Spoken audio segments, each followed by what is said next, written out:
Je peux prier chez moi. Pourquoi aller à la messe? Alors ça, c'est une objection qui d'abord doit être comprise.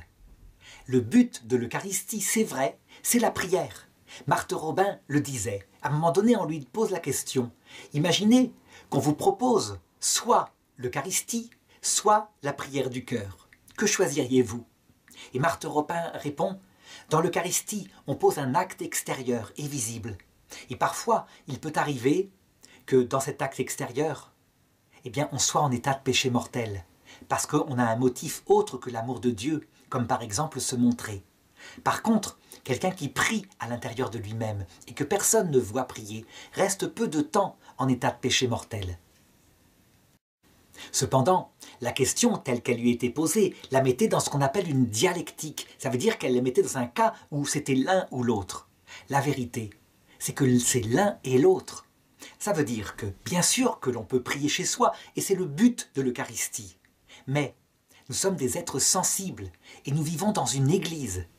Parce que nous sommes des êtres sensibles, si Jésus a eu l'idée de laisser sa présence sensible, palpable, localisable à travers l'Eucharistie, c'est bien que ça nous correspond. Ça correspond, je dirais, à ce dont nous avons besoin.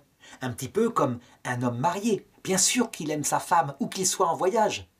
Mais évidemment que lorsqu'il la voit, ça change tout. Lorsqu'il peut la prendre par la main, véritablement. Nous sommes des êtres sensibles. Donc, il faut aller à la messe parce que c'est ce qui va nourrir la présence et la prière à l'intérieur de sa maison. D'autre part, on y rencontre les autres chrétiens. Et la charité, bien sûr qu'elle peut être exercée par la seule prière. C'est ce que font les ermites enfermés dans leur ermitage. Mais lorsqu'il y a contact avec le prochain, et du coup, don de soi, quand on découvre le besoin de son prochain, eh bien la charité, elle s'incarne. Donc, toujours pareil, ne pas opposer ce que Dieu a uni, mais unir les choses. Parce que la sensibilité et l'intériorité sont au service de la même finalité, l'amour de Dieu, l'amour du prochain.